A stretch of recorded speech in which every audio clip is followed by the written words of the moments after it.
Welcome back. ఇవాళ news analysis లో చర్చలో పాల్గొనడానికి కాంగ్రెస్ పార్టీ సీనియర్ నాయకులు, రైతు నాయకులు కోదండ రెడ్డి గారు, అలాగే టీఆర్ఎస్ నాయకులు, శాసన మండలి సభ్యులు భానుప్రసాద్ గారు స్టూడియోలో ఉన్నారు. ఇక తెలుగుదేశం పార్టీ రాష్ట్ర కార్యదర్శి, ఆంధ్రప్రదేశ్ రాష్ట్ర కార్యదర్శి గొట్టిపాటి రామకృష్ణ ప్రసాద్ గారు విజయవాడ నుంచి ప్రత్యక్ష ప్రసారంలో అందుబాటులో ఉన్నారు. ముందుగా ఆంధ్రప్రదేశ్ రాజధాని ప్రాంతంలో తుళ్లూరు అలాగే మరికొన్ని గ్రామాల్లో రైతులు ఎవరైతే మేము రాజధాని నిర్మాణానికి భూములు ఇవ్వము అంటున్నారో ఆ రైతులకు సంబంధించిన పంటల్ని నిన్న కొంతమంది దుండగులు, వినాశకర శక్తులు అనొచ్చు, మరి లేకపోతే వీళ్ళ నియమనాలు అర్థం కాని పరిస్థితి, వీళ్ళు నిప్పు పెట్టారు. ఆ పంటలతో పాటుగా పంట పొలాల్లో ఉండే పశువుల కొట్టాలకు కూడా నిప్పు పెట్టిన ఒక దారుణమైన ఘటన అక్కడ చోటు చేసుకుంది. ఇది వేరే వేరే శక్తులు పెట్టాయా లేక రాజకీయపరమైన కోణం ఉందా అనే దిశగా పోలీసుల దర్యాప్తు సాగుతోంది. పార్టీలు మాత్రం ఒకరి మీద ఒకరు చాలా తీవ్రమైన ఆరోపణలు చేసుకుంటున్నారు. ముందుగా రామకృష్ణ గారు, మీరు నిన్న ఘటన జరిగిన దగ్గర నుంచి ఇప్పటి వరకు కొంత అబ్జర్వేషన్ ఉండుంటుంది కదా. మీరేమో వైఎస్ఆర్ కాంగ్రెస్ పార్టీ చేసింది అంటారు, వైఎస్ఆర్ కాంగ్రెస్ ఏమో తెలుగుదేశం పార్టీ చేసింది రైతులను భయభ్రాంతులకు గురి చేయడానికి అని చెప్పి అంటారు. కొంతమంది ఏమో సరే అక్కడ లోకల్ గా ఉండే వ్యవహారాలు, అదే వెదురు బొంగులు కొనట్లేదు, ఈసారి కొనలేదు కాబట్టి అమ్మే వాళ్ళు వ్యాపారాలు చేశారని ఏదో ఒక చిన్న అదొకటి వచ్చింది. కారణాలు ఏవైనా కూడా చాలా దారుణమైన ఘటన పంటలకు నిప్పు పెట్టడం అనేది. మీ అబ్జర్వేషన్ ఏంటి? మీరు ఏం తెలుసుకున్నారు దీని మీద? నమస్తే వెంకటకృష్ణ గారు, అక్కడ ఉన్న వారి పెద్దలకు కూడా నా నమస్కారాలు. సార్, ఇప్పుడు ఈ ఒకటి రైతులకు సంబంధించినటువంటి ఆస్తులు కానీ లేదంటే పంట పొలాలు కానీ ఇవి ధ్వంసం చేయటం అనేది చాలా విచారకరమైన విషయం. అయితే ఈరోజు ఆ రాష్ట్ర రాజధాని నిర్మాణం చేసేటప్పుడు ఆ రాజధానిని అడ్డుకోవాల్సినటువంటి అవసరం ఎవరికి ఉంది?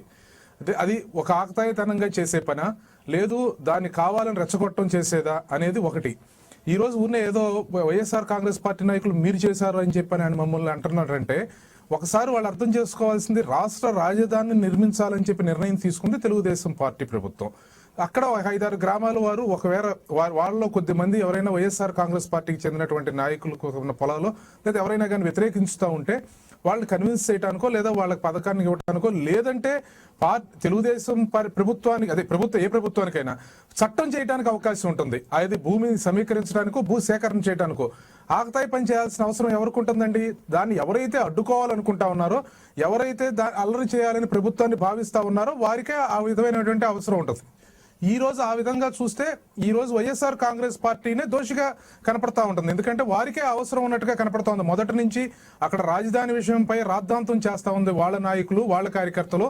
ఈ రోజు ఇది రెచ్చగొట్టే విధంగా ఒక విషయంగా ఒక ఇష్యూ చేయాలంటే ఇక ఈ విధమైన ఆకతాయి పని తప్పించి ఇంకొకటి లేదు. ఇటువంటి విద్రోహ పనిగా చూపించేదానికి ప్రయత్నం చేయటం తప్పించి అక్కడేదో జరుగుతా ఉంది. కానీ రామకృష్ణ గారు, మీరు అన్న దాంట్లో కాస్త లాజిక్ కొరబడుతున్నట్టుంది. ఒకసారి అర్థం చేసుకోండి. మీరు అంటున్నది వైఎస్ఆర్ కాంగ్రెస్ పార్టీ మొదటి నుంచి భూములు ఇవ్వడానికి వ్యతిరేకిస్తున్నారు అంటున్నారు కదా. ఇవాళ ఎవరైతే మేము భూములు ఇవ్వము అని అన్నారో వాళ్ళ భూముల్లోనే ఈ ప్రమాదాలు జరిగాయి. అంటే వాళ్ళ భూముల్ని వాళ్లే తగలబెట్టుకున్నారనేది మీ ఆరోపణ, మీ ఉద్దేశమా? కాదు, ఇప్పుడు వాళ్ళు దాన్ని ఆపాల్సి, ఇప్పుడు ఒకటి ప్రభుత్వం సంబంధించి భూమిని సేకరించడానికి, భూమిని సమీకరించుకోవడానికి పూర్తిగా అన్ని హక్కులు ఉన్నాయి. ఈ రోజు దానిని అక్కడ అల్లరి చేయాల్సినటువంటి అవసరం, ఏదో విధంగా దీన్ని ఆగం చేయాల్సిన అవసరం ఎవరికి ఉంటుందండి? ఇప్పుడు ఒక ఆకతాయి పని అనుకుంటే ఒక సాటో 2 సాట్లో అనేది ఉంటుంది. ఇది కాకుండా ఖచ్చితంగా రాజకీయ ప్రమేయంతోనే జరగాల్సినటువంటి అవసరం ఉంటుంది. వాళ్ళ భూములు, నేను అనేది రైతులు అనే పదాన్ని ఇక్కడ ఉపయోగించేటప్పుడు మనం ఆలోచించాలి. కానీ ఇప్పుడు ఇటువంటి ఆకతాయి పని చేసేటప్పుడు వీళ్ళు తెలవకుండానే కొన్నిసార్లు చేసేటువంటి ప్రక్రియ. ఇంత గతంలో మీరు చూస్తే ఈరోజు హైదరాబాద్ మలకలోలాలని సృష్టించింది, వాటికి వెనకాల ఉన్నది ఎవరు అనేది అందరికీ తెలుసు. ఆ విధంగా అంటే వాటిని సృష్టించి ఏ విధంగా చేశారు, వాటిని ఏ విధంగా గొడవలు సృష్టించగలరు అనేది అది వైఎస్ఆర్ కాంగ్రెస్ పార్టీకి లో ఉన్నటువంటి వారికి, ఆ నాయకులకి వారి చరిత్ర ఆ విధంగా ఉంది కాబట్టి ఈ రోజు మాట్లాడాల్సి వస్తా ఉంది. రైట్. మంగళగిరి శాసనసభ్యులు రామకృష్ణారెడ్డి గారు లైన్ లో ఉన్నారు. రామకృష్ణారెడ్డి గారు నమస్తే అండి. నమస్కారం అండి. రామకృష్ణారెడ్డి గారు, ఈ జరిగిన ఘటన చాలా బాధాకరమైనది, దారుణమైనది. ఇది సభ్య సమాజం తలదించుకోవాల్సిన ఘటన. ఏది రైతులకు సంబంధించి పంట పొలాలను తగలబెట్టడం అనేది ఇది బందిపోట్లు కూడా చేయకూడని పని. ఇది అలాంటిది సరే జరిగింది. ఎవరు చేశారు, ఏం చేశారని పక్కన పెడితే మీరేమో ఇది తెలుగుదేశం పార్టీయే రైతులను భయభ్రాంతులు గురి చేయడానికి చేసిందని మీ ఆరోపణ. వాళ్ళేమో లేదు దీన్ని తప్పుదోవ పట్టించడం కోసం, రైతుల్ని భయభ్రాంతులకు గురి చేయడం కోసం వైఎస్ఆర్ కాంగ్రెస్ పార్టీ చేసింది అనేది తెలుగుదేశం ఇప్పుడు రామకృష్ణ గారు అంటున్నారు. కానీ నిన్నటి నుంచే వాళ్ళు మాట్లాడుతున్నారు, పుల్లారావు గారు కానీ వాళ్ళు కానీ. నిన్న అంబటి రాంబాబు గారు వీళ్ళు ప్రెస్ మీట్ పెట్టి వీళ్ళు అదే మాట్లాడారు. సో ఈ పరిస్థితుల్లో లోకల్గా ఉన్న మీరు, మీ ప్రాంతంలో జరిగింది కాబట్టి మీ అబ్జర్వేషన్ ఏంటి అసలు? సార్ వాస్తవంగా అక్కడ అర్ధరేత్రి 2 దగ్గర నుంచి పొలం పనులు స్టార్ట్ అవుతాయండి. అర్ధరేత్రి 2కి పూలు కోయడానికి మహిళలు కూలీలు వెళ్తారండి. అంటే అలాంటి వాతావరణం ఉన్న పొలాల్లో ఇంత వాటికి ఏనాడు జరిగిన సంఘటన జరిగింది అని అంటే ఈ రాజకీయాలే ప్రధాన కారణం అండి. ఒకటి రాజకీయాలే. అవునండి. రెండవది సెలెక్టివ్ విలేజెస్, సెలెక్టివ్ పర్సన్స్ నే వాళ్ళు టార్గెట్ చేశారండి. ఎవరైతే మేము పొలాలు ఇవ్వము, అనుకూలం కాదు అని అంటా ఉన్నారు తాడికొండ, ఇటు మంగళగిరి నియోజకవర్గాల వాళ్ళనే టార్గెట్ చేయడం అనేది ఖచ్చితంగా అనుమానానికి తావిస్తుందండి. తెలుగుదేశం వాళ్ళు చేశారు అనేదానికి ఇది సుస్పష్టం అండి. అందులో ఏమాత్రం ఇది. ఇంకో విషయం ఏంటంటే అండి, ఇప్పుడు పోలీసులు మాకన్నా కూడా నేను 9ంటికి వెళ్ళానండి అక్కడికి, 8:30కే అర్బన్ ఎస్పీ గారు అక్కడ ఉన్నారండి. అంటే పోలీసులు దర్యాప్తులో చాలా కీలకంగా ప్రధాన పాత్ర పోషించారు. నిన్న వాళ్ళ దర్యాప్తు పూర్తి కాకుండానే జగన్మోహన్ రెడ్డి గారు చేశారు, వైఎస్ఆర్ కాంగ్రెస్ పార్టీ వాళ్ళు చేశారు అని అంటే మాత్రం దారుణం అండి. అంటే లోకల్ ఎమ్మెల్యే కంటే ముందే పోలీసులు అక్కడికి రావడంలో మీకు అనుమానాలు ఉన్నాయా? అదేం లేదండి, అట్లేం లేదు. ఎందుకంటే నేను లేనులేండి, నేను కలకటా నుంచి రావడం లేట్ అయింది. నేను 9 o'clock చేరుకున్నాను స్పాట్ కి. 8:30కి నాకన్నా ముందే అర్బన్ ఎస్పీ గారు అక్కడ ఉండడం జరిగిందండి. ఇది ఎందుకంటే రాత్రి నుంచే జరిగిన సంఘటన కాబట్టి పోలీసులు ఎర్లీ మార్నింగ్ త్వరగా రియాక్ట్ అయ్యారండి. సో ఇక్కడ రామకృష్ణ రెడ్డి గారు మీరు అంటున్నారు తెలుగుదేశం పార్టీయే చేసి ఉంటుంది, సెలెక్టివ్ విలేజెస్, సెలెక్టివ్ ఫార్మర్స్ ఎవరైతే భూములు ఇవ్వమంటున్నారో వాళ్ళే జరిగినాయి అంటున్నారు. తెలుగుదేశం పార్టీయే చేసిందని మీ ఆరోపణ నిజమైతే ఎందుకు తెలుగుదేశం పార్టీ చేస్తుంది? ఇలాంటి చేయడం వల్ల వచ్చే ప్రయోజనాలు ఏంటి? పైగా అధికారంలో ఉన్న పార్టీ. రామకృష్ణ గారు ఒక్క నిమిషం ఆగండి, మీరు దయచేసి రామకృష్ణ గారు ఒక్క నిమిషం ఆగండి. రామకృష్ణ రెడ్డి గారిని చెప్పనివ్వండి ప్లీజ్. రామకృష్ణ రెడ్డి గారు చెప్పండి. అన్నాను ఈ రాజకీయాలే దీనికి ప్రధాన కారణం అని. ఎందుకంటే అండి ఎవరైనా సరే దయచేసి అక్కడ ప్రాంతాలను పరిశీలించిన తర్వాతనే తమ స్టేట్మెంట్లు ఇస్తే బాగుంటదండి. గ్రౌండ్ రియాలిటీకి వెళ్ళి మేము చూసాం కాబట్టి అనుమానించవలసిన పరిస్థితి వస్తా ఉందని అన్నాను, కానీ వాళ్ళే చేశారని మేము నిక్కచ్చిగా చెప్పట్లేదు కదండి. నిక్కచ్చిగా చెప్పడం లేదు, ఆ అనుమానాలకు కారణమైన పరిస్థితులు కూడా తెలియాలి కదా. మనం ఒక ఆరోపణ చేస్తున్నామంటే దానికి ఇదే నేను అంటున్నాను సార్. దానికి నేనేమన్నానంటే సెలెక్టివ్ విలేజెస్, సెలెక్టివ్ ఫార్మర్స్. ఈ ఫార్మర్స్ అంతా, ఈ రైతులందరూ కూడా గతంలో మేము పొలాలు ఇవ్వడానికి వ్యతిరేకం, మమ్మల్ని మా బ్రతుకులు బతికినవ్వండి అంటున్న వాళ్ళనే టార్గెట్ చేశారు. అందులో కూడా వరుసగా చేయటం బట్టి అనుమానాలకు తావిస్తా ఉందండి. రామకృష్ణ గారు ఇప్పుడు చెప్పండి. రామకృష్ణారెడ్డి గారిది స్ట్రైట్ గా ఉంది అలిగేషన్. నిర్మించాలని చెప్పి ప్రభుత్వం తీసుకున్న నిర్ణయం వివాదాస్పదం చేయాలని చెప్పి ఏ ప్రభుత్వం అయినా కోరుకుంటుందా అని అడుగుతా ఉన్నాను సూటిగా.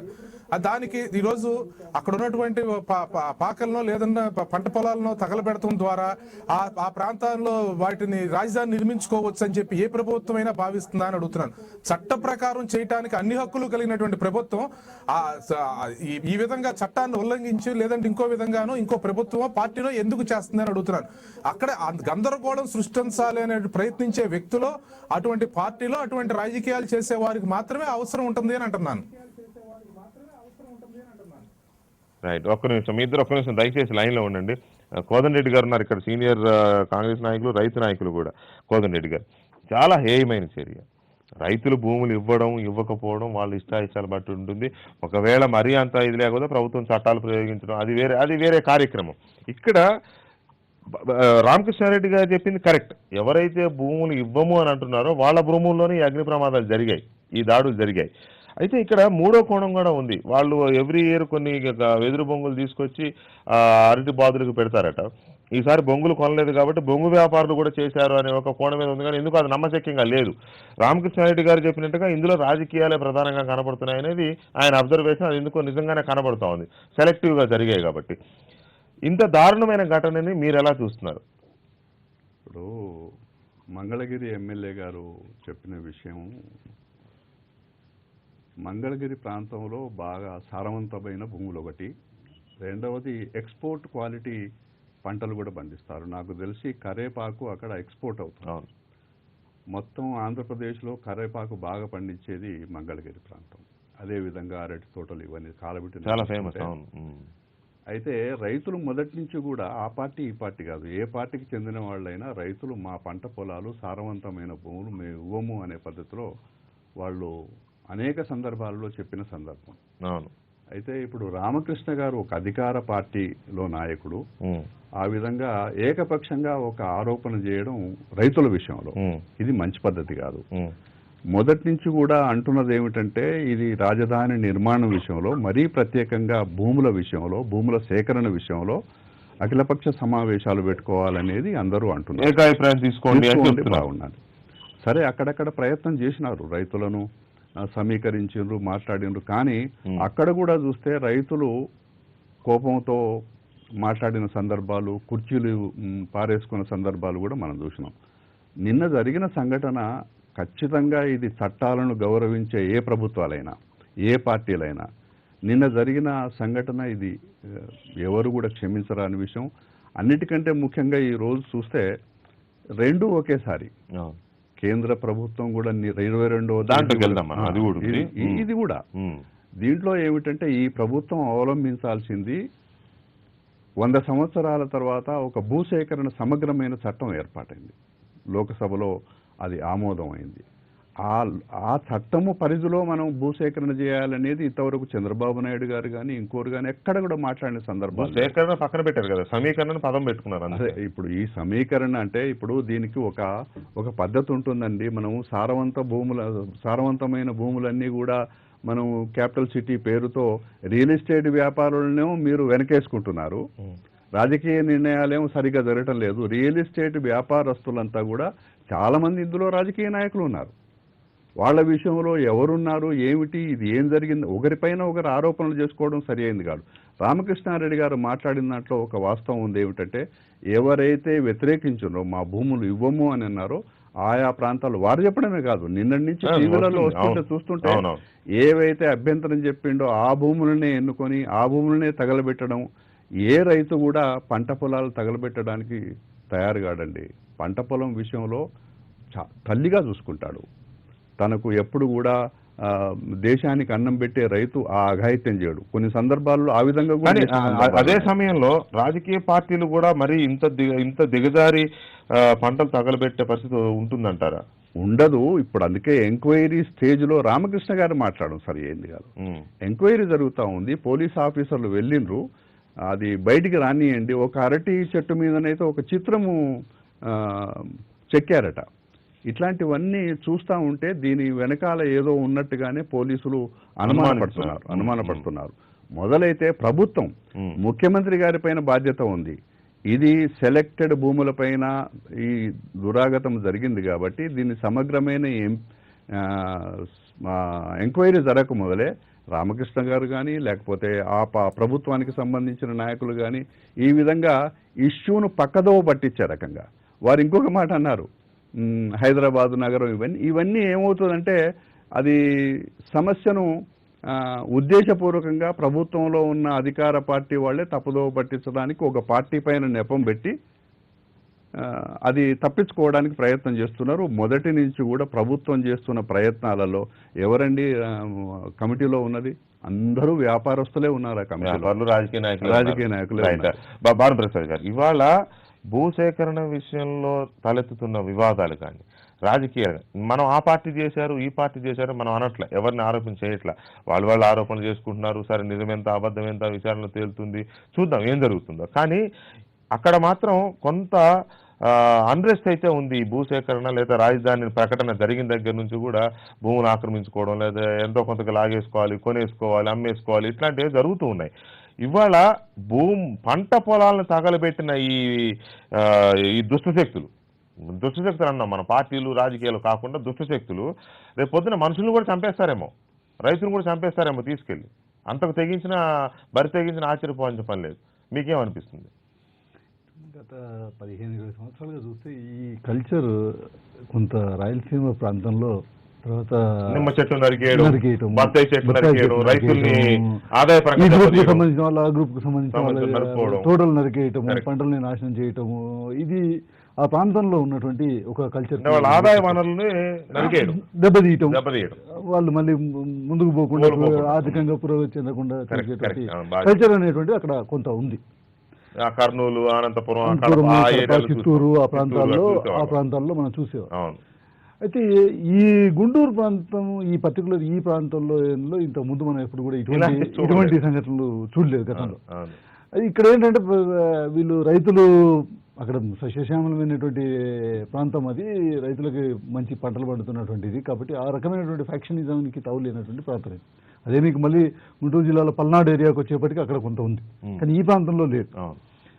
అటువంటి ఇదిలో ఈసారి ఇక్కడ ఇటువంటి సంఘటన జరగడం అనేటువంటిది డెఫినెట్గా అది ఎవరు కూడా దాన్ని హర్షించేటువంటిది కాదు. దాన్ని ఎవరేమైనా కూడా దాన్ని వ్యతిరేకించాల్సిందే, అది వ్యతిరేకించాల్సినటువంటి అంశం. అయితే అక్కడ రెండు ప్రధాన రాజకీయ పార్టీలు కూడా సరే మరి అది రెండు ప్రధాన రాజకీయ పార్టీలు, రెండు రియల్ ఎస్టేట్ వ్యాపారమే ఆలంబనంగా బతుకుతున్న పార్టీలు. రెండు ప్రధాన రాజకీయ పార్టీలు కూడా కొంత ఆరోపణలు చేసేటువంటి తీరును కనుక మనం చూసినట్టయితే అది పూర్తిగా కొంత వాళ్ళ స్థాయికి దిగజారి ఆరోపణలు చేసుకున్నట్టుగానే, వాళ్ళ స్థాయికి దిగజారి ఆరోపణలు చేసుకుంటున్నట్టుగానే కనబడుతుంది. అదేమి ఒక రాజకీయ పార్టీలకు సంబంధించినటువంటి వ్యక్తులు చేస్తున్నటువంటి ఆరోపణలుగా అనిపించట్లేదు. అంతకంటే అంటే ఇంతకుముందు నేను చెప్పినటువంటి ఫ్యాక్షన్ గ్రూప్లకి సంబంధించినటువంటి వాళ్ళు చేసుకుంటున్నటువంటి ఆరోపణలుగా కనబడుతున్నాయి తప్పితే ప్రజాస్వామ్యంలో ఉండి ఒక బాధ్యతాయుతమైనటువంటి రాజకీయ పార్టీలకు రిప్రజెంటేటివ్స్ గా మాట్లాడుతున్నటువంటి పరిస్థితి అక్కడ కనబడుతుంది. ఇప్పుడు మాట్లాడినటువంటి వాళ్ళు కూడా మరి అది కొంత రాజకీయ అపరిపక్వత అనుకోవాలా లేకపోతే మరి ఏది అనుకోవాలని నేను చెప్పలేను, కానీ బట్ స్ట్రైట్గా ఇంకొక పార్టీ మీద ఆరోపణలు చేసింది. దాని నిర్ణయం ఏంటంటే అది ఏ రాజకీయ పార్టీ అయినా కావచ్చు, ఏ ఇదైనా కావచ్చు, మీరు అధికారంలో ఉన్నారు, అధికారంలో ఉన్నప్పుడు కొన్ని ప్రత్యేక గ్రామాల్లో కొన్ని పర్టికులర్ రైతుల మీద ఆ విధంగా దాడి జరిగినప్పుడు దీని మీద ఎంక్వైరీ కొనసాగుతున్నది. ఎంక్వైరీలో ఎవరు దోషులుగా తేలినా కూడా మేము కఠినమైన చర్యలు తీసుకుంటాం, వాళ్ళ మీద ఉపేక్షించాం, అది మాట్లాడండి. కానీ ప్రభుత్వంలో ఉన్న వాళ్ళు ఏం మాట్లాడుతున్నారు, అసలు మొత్తం ఇది పరిస్థితిలో జరిగింది కాబట్టి ఆ పార్టీ చేసి ఉంటుంది, ఆ పార్టీ చేయడానికి అవకాశం ఉందనేటువంటి పూర్తిగా అసలు బట్టగలిసి మొహం మీద వేసే విధంగా ప్రయత్నం చేస్తాం. అటు నుంచి ప్రతిపక్షంగా ఉన్నటువంటి పార్టీ కూడా అదే ప్రయత్నం చేస్తున్నట్టు. కాబట్టి ఇది రాజకీయ పరంగా సరైనటువంటిది కాదు. డెఫినెట్గా దాని మీద చాలా ఫాస్ట్ ట్రాక్లో ఎంక్వైరీ చేయాలి, ఎవరున్నా కూడా దాని మీద చర్యలు తీసుకోవాలి. ప్రేమేంద్ర రెడ్డి గారు, ఇక్కడ జరిగిందేమో రైతులకు సంబంధించిన విషయం. వాళ్ళు మొదటి నుంచి సరే అందరూ కొంతమంది ఇస్తామంటున్నారు, కొంతమంది ఇవ్వమంటున్నారు, అక్కడ రకరకాల వాదనలు ఉన్నాయి. కొంతమంది రైతులు మాత్రం చాలా పట్టుదలతో ఉన్నారు, మా భూములు ఇచ్చే పరిస్థితి లేదు, ఇవ్వమని. అక్కడ దాకా ఎందుకు, నిన్న ఇన్సిడెంట్ జరిగిన తర్వాత పంట పొలాలు తగలబడిన తర్వాత కూడా పంట పొలాలు తగలబెట్టడం కాదు, మా ప్రాణాలు పోయినా మేమైతే భూములు ఇవ్వము అని మాట్లాడారు నిన్న చాలా మంది రైతులు. సరే వాళ్ళకేదో వైఎస్ఆర్ పార్టీతో సంబంధాలు ఉన్నాయని ఉండొచ్చు, రైతుల్లో కూడా రకరకాల పార్టీలు ఉంటాయి, అది వేరే విషయం. ఇవాళ ఈ అంశం మీద విచారణ జరిపించి వెంటనే దోషులు ఎవరో నిగ్గు తేల్చకపోతే అది ప్రభుత్వానికే మచ్చ, ప్రభుత్వం చేయాల్సిన పని అది. అసలు ఇంతసేపు ఈ పార్టీకే జరిగిపోయి ఉండాల్సింది, వాళ్ళు ఎక్కడికి భూమి మీద వదిలిపెట్టేసి వెళ్ళిపోరు దోషులు. అలాంటిది ఈ పార్టీకి జరిగి ఉండాలి. మరి ఇంత ఎందుకు లేటుగా ఉన్నారో పోలీసింగ్ నాకు అర్థం కావట్లా. ఈ చర్యని ఎలా చూడాలి మనం? ఇది చాలా ఒక అనాగరికమైన అనారోగ్యకరమైన యొక్క ఆడ పోటీ సిస్టమ్ వచ్చేసింది రెండు పార్టీల మధ్యన. ఇది మిగతా చోట్ల ఎక్కడ కూడా ఇంత వరస్ట్ కండిషన్స్ లేవు. ఏవైనా ఉంటే రాజకీయ ఆరోపణలు కానీ లేకపోతే రాజకీయంగా పోరాటం చేయొచ్చు, కానీ రైతుల పంటలు తగలబెట్టే యొక్క పరిస్థితికి ఇవాళ వచ్చిందంటే ఇది చాలా, దీన్ని అందరూ సభ్య సమాజం కానీ ప్రజాస్వామ్యవాదులు అందరూ కూడా తీవ్రంగా ఖండించవలసిన విషయం. దీనికి ఇవాళ ఎన్నో ఆధునికమైన పద్ధతులు వచ్చినాయి, తప్పక దోషులు అనే వాళ్ళు పట్టుబడే ఒక అవకాశం ఉంటుంది. దాని తర్వాత మనం దాన్ని ఉపేక్షించవద్దు, కఠినమైన యొక్క శిక్ష వేయవలసిన అవసరం ఉంటుంది. ఎవరు చేసినా, ఏ పార్టీ కావచ్చు లేకపోతే నాన్ పార్టీగా కూడా కొంతమంది మిగతా వాళ్ళు కూడా దీన్ని ఆసరాగా చేసుకొని చేయొచ్చు, రియల్ ఎస్టేట్ వ్యాపారులు కానీ లేకపోతే ఇటువంటి వాళ్ళు కానీ. కాబట్టి ఏది ఏమైనప్పటికీ దాన్ని మనం ఎట్టి పరిస్థితిలో ఉపేక్షించడం యొక్క పరిస్థితి తీసుకురావాలి. తర్వాత ఇంకోటి, రాజధానికి కూడా ఒకవేళ ఒక దగ్గర భూములు ఇవ్వకపోతే ఇంకా దాన్ని ఇంకే విధంగానైనా ఆలోచించవచ్చు. పెద్ద అంత దాన్నే ఒక సీరియస్ సబ్జెక్ట్ వచ్చిన తర్వాత వాళ్ళే అమ్ముకుంటారు, కాకపోతే వాళ్ళ ఇంటెన్షన్ ప్రభుత్వానికి ఇవ్వకుండా సొంతంగా కొన్ని ఏమైతే అందులో ఇప్పుడు కొన్ని చోట్ల ఇయ్యనంత ఇప్పుడు మొత్తం 30,000 40,000 70-80 కిలోమీటర్లు ఆ రేడియస్ లేకపోతే 100 కిలోమీటర్ల పైన రేడియస్లో ఉన్నప్పుడు ఎక్కడైనా 100 ఎకరాలు 500 ఎకరాలు లేకపోతే అందులో ఏం పెద్ద ఏం లేదు, పెద్ద నష్టం కూడా ఏం లేదు. కాబట్టి ఓవరాల్ వ్యవహారం వచ్చినప్పుడు దాన్ని సీరియస్గా తీసుకోకుండా ముందు ప్రభుత్వం ఒక సానుకూలంగా ముందుకు పోయి తర్వాత రైతులను వాళ్ళను బ్రతిమాలి కానీ వాళ్ళని కన్విన్స్ చేసి వాళ్ళకు విషయాన్ని నచ్చజెప్పే ఒక ప్రయత్నం చేయాలి. కానీ ఇంట్లో ఇటువంటి ఇది ట్విస్ట్ అనేది ఇది ఎక్కడి నుంచి జరిగింది అనేది మాత్రం వెంటనే దర్యాప్తు చేసి తగిన శిక్షించవలసిన రైట్. రామకృష్ణ గారు, ఫైనల్ గా ఈ అంశంలో దర్యాప్తు చేయాల్సిన బాధ్యత కానీ దాన్ని నిగ్గు తెలిసి దోషులు ఎవరో ప్రజల ముందు చట్టం ముందు నిలబెట్టాల్సిన బాధ్యత కానీ ప్రభుత్వం మీద ఉంటుంది. అది ఎంత లేట్ అయితే అంతా అది ప్రభుత్వానికే మాత్రం ప్రభుత్వమే తప్పును పడే ప్రమాదం ఉంది, ప్రభుత్వమే ఆరోపణలు ఎదుర్కోవాల్సి ఉంటుంది. ఇంత పెద్ద ఘటన జరిగితే ఈ పాటికే సంథింగ్ ఏదో జరిగి ఉండాలి. ఎవరో ఇద్దరు దోషులు దొరికారని నిన్నంతా సాయంత్రానికి పుకార్లు వచ్చినా ఎస్పీ ఖండించారు అలాంటిది ఏం లేదు అని. సో ఇంత ఎక్కడికో పారిపోరు వాళ్ళు. ఎందుకు ఇంకా లేట్ అయిందన్నది ఒక అంశం అయితే ఆరోపణలకు ఇస్తున్న ప్రాధాన్యత దోషులను పట్టుకోవడం మీద లేదు అనే విమర్శ ఉంది. ఇది ప్రభుత్వం యొక్క బాధ్యత. ప్రభుత్వం దోషులను తీసుకొచ్చి నిల్చోబెట్టాల్సినటువంటి అవసరం ఉంటుంది, నిల్చోబెడుతుంది, నిర్ధారణ చేస్తారు సార్. ఈలోపే కావాలని చెప్పని వాళ్ళు ప్రెస్ మీట్లు పెట్టి ఈ విచారణ సంస్థ కాదు ఇంకో విచారణ సంస్థ చెప్పండి అది ఇది అని చెప్పనేటువంటి ఆరోపణలు మాట్లాడుతూ ఉంది వైఎస్ఆర్ కాంగ్రెస్ పార్టీ వారు. నేను ఇందాక కూడా చెప్పింది, నేను ఎప్పుడు కూడా ఏదో దీనిగా మాట్లాడనండి. ఎందుకంటే ఎందుకు అనుమానించాల్సి వస్తా ఉందంటే ఆ ప్రాంతంలో జరుగుతున్నటువంటి పరిస్థితుల్లో ఆ పార్టీ వ్యవహరిస్తున్నటువంటి సైంధవ పాత్ర, అలాగే ఆ పార్టీ నాయకత్వానికి గతంలో ఉన్నటువంటి చరిత్రని నేను ఉదహరించడం కోసం చెప్పినటువంటిది. ఇప్పుడు అనుమానించే దానిలో వారి యొక్క హస్తం ఉండొచ్చు అనేది ఏమైనప్పటికీ కూడా ప్రభుత్వం త్వరితగతిన దోషుల్ని గుర్తించి వాళ్ళని చేసే బాధ్యత తీసుకుంటుంది. ఖచ్చితంగా చేయాల్సినటువంటి అవసరం కూడా మీరు అట్లా నిన్నే చంద్రబాబు నాయుడు గారు ఆల్రెడీ అందరికీ ఆదేశాలు ఇవ్వడం జరిగింది, స్వయంగా వారే దీన్ని ఇచ్చేయడం కూడా జరిగింది కూడా, అది అందరికీ తెలుసు. తక్షణం దాని మీద కఠిన చర్యలు తీసుకుంటారు సార్. రైట్. రామకృష్ణ రెడ్డి గారు, దర్యాప్తు జరుగుతున్న తీరు మీద మీ అబ్జర్వేషన్ ఏంటి, మీ స్పందన ఏంటి? రామకృష్ణ రెడ్డి గారు. నమ్మకం ఉంది సార్. నిన్న గుంటూరు నుంచే కాకుండా విజయవాడ నుంచి కూడా చాలా మంది పోలీసు అధికారులు వచ్చి దర్యాప్తు చేస్తా ఉన్నారు. నేను ఒకటేనండి చివరిగా మీ అందరినీ కోరుకునేది, అసలు రైతులు ఎందుకు మేము మా పొలాలు ఇవ్వము అని అంటున్నారు. ఒక్కసారి మేధావులు మీడియా వర్గం అంతా వచ్చి వాస్తవ పరిస్థితులు గమనించమని నేను కోరుకుంటాను. అంతకుమించి మాకేం చేస్తున్నా. ఎందుకంటే చరిత్రలో నిలబడాల్సిన శాశ్వతంగా నిలబడాల్సిన ఇష్యూ కాబట్టి ఇది ఎందుకు ఇవ్వమంటున్నారు, రైతులు ఎందుకు వ్యతిరేకంగా ఉన్నారు, వాళ్ళని ఎలా మనం వాళ్ళని మాట్లాడుకొని సర్దుబాటు చేసుకుని తీసుకోవాలి లేదా వాళ్ళని వదిలేయాలి అనే విషయంలో ఇంతవరకు ఒక్కసారి కూడా పూర్తి స్థాయిగా వాళ్ళు తెలుగుదేశం వాళ్ళు ఏర్పాటు చేసుకున్నారు. ఆ కమిటీ కూడా పూర్తి స్థాయిలో ఉపయోగలేదండి. ఇది చాలా బాధాకరమైన విషయం. నేను మొట్టమొదటి నుంచి నా ఇష్యూస్ రెండేనండి. ఒకటి, అసలు 1,00,000 ఎకరాల రాజధాని అవసరమా, ఒకటి. రెండోది, కమిటీ వేసిన కమిటీ కూడా అఖిలపక్షం అన్ని రాజకీయ పార్టీలు, రైతు నాయకులు, మేధావులు లేకుండా కేవలం తెలుగుదేశానికి సంబంధించిన ఈ ప్రాంతం గురించి తెలియనటువంటి వాళ్ళు, ఈ ప్రాంతం ఏనాడు సందర్శించినటువంటి వాళ్ళు ఇప్పటికీ కూడా వాళ్ళు ఎక్కడో కూర్చొని అమ్మోళ్ళు కూర్చుకొని చేసుకోవడం అనేది రైతులకు చాలా బాధ కలిగిస్తుంది. అర్ధరాత్రి 2 గంటల నుంచి సాయంత్రం తిరిగి 6 వరకు కూడా పొలము, ఇల్లు, మార్కెట్ తప్పితే తెలియని రైతులు ఈ రోజు ఎందుకు వ్యతిరేకిస్తున్నారు అన్నది ఒకసారి అందరూ గమనించాలండి. అదే. రైట్ రామకృష్ణ రెడ్డి గారు, thank you very much Ramakrishna Reddy గారు. ఇక మీరు ఇందాక లేవనెత్తిన అంశం భూసేకరణ చట్ట సవరణ కోసం కేంద్రం ఇష్యూ చేస్తున్న ఆర్డినెన్స్ లో ప్రధానంగా 3 పాయింట్లు కనపడతా ఉన్నాయి. ఒకటి, రైతులు తప్పనిసరిగా రైతుల అంగీకారం కావాలి భూసేకరణ అనే క్లాజ్ ఏదైతే ఉందో దాన్ని తీసేస్తూ ఆర్డినెన్స్ వస్తూ ఉందో దాన్ని తొలగిస్తున్నారు చట్టంలోంచి.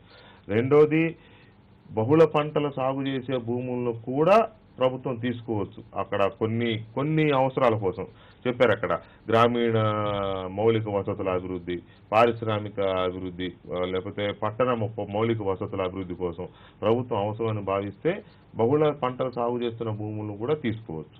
ఈ 2 ప్రధానమైనవి. మూడోది, అంతకు ముందున్న భూసేకరణ చట్టంలో ఈ పునరావాసం వీటికి సంబంధించి కొన్ని 13 కండిషన్స్ ఉన్నాయి. వాటన్నిటిని తొలగించేసి పునరావాసం పరిహారం విషయంలో కాస్త సరళతరం చేసి మంచి పునరావాసం, మంచి పరిహారం ఇస్తామనేది నేను అరుణ్ జైట్లీ గారు చెప్తున్నమాట.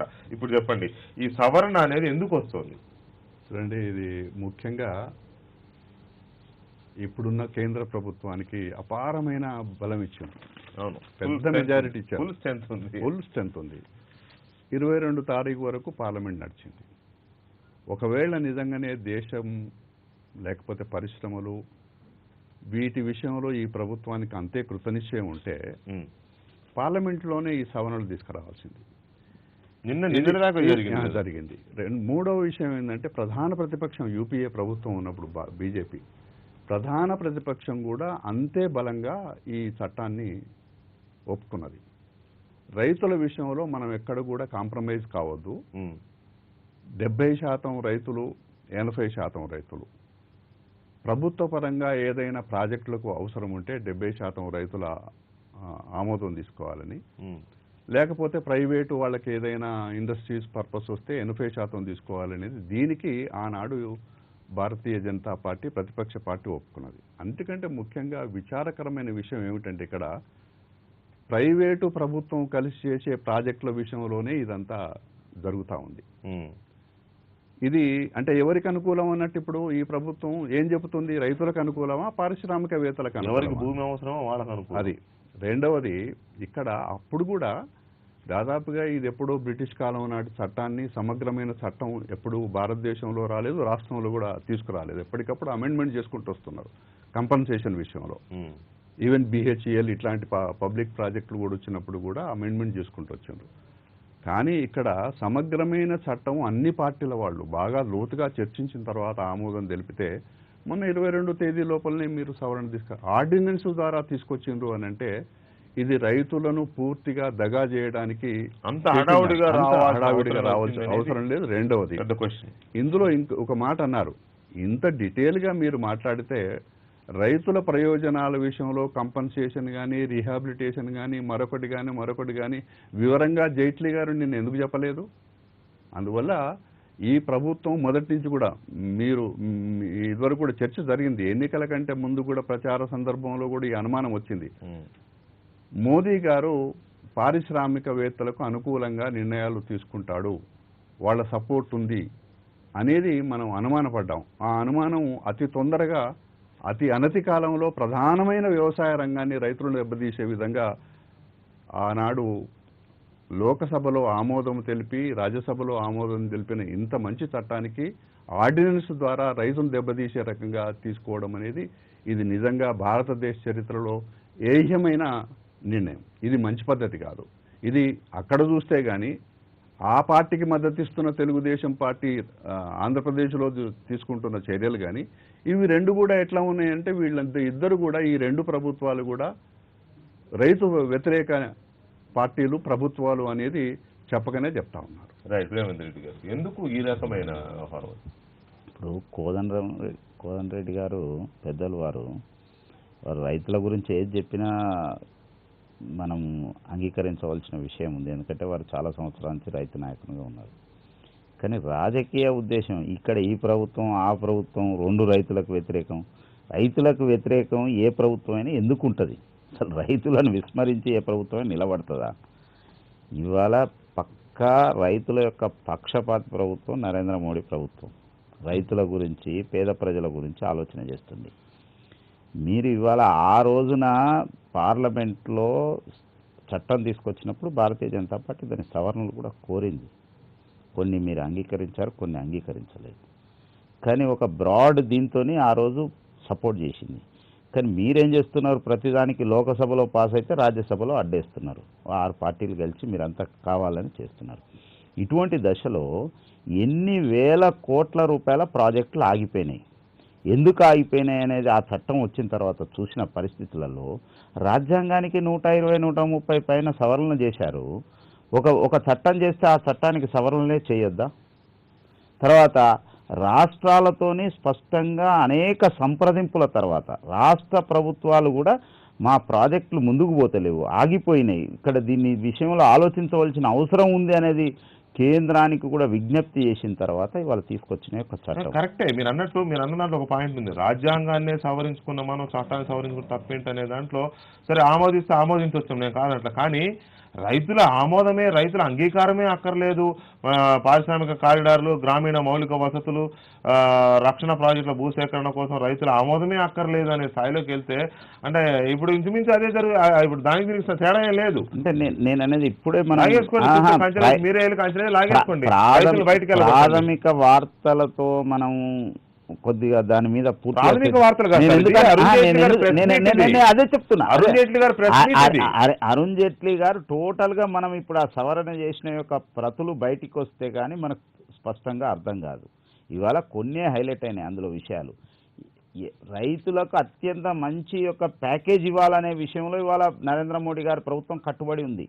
అయితే సేమ్ టైంలో ఏ ప్రాజెక్ట్ అయినా ఏదైనా రోడ్స్ కావచ్చు అందులో ఇచ్చిన పేద ప్రజల ఇండ్ల కోసం తీసుకునే యొక్క భూమికి మినహాయింపు, రక్షణ శాఖకు సంబంధించిన యొక్క దీనికి మినహాయింపు, మూడోది ఇండస్ట్రియల్ కారిడార్, ఒకటి ఇండస్ట్రియల్ కారిడార్, కానీ మిగతా మూడు, ఒకటి మౌలిక వసతులు, రెండోది పేద ప్రజల యొక్క ఇండ్ల కోసం, మూడోది రక్షణ అవసరాలు, నాలుగోది పారిశ్రామికం.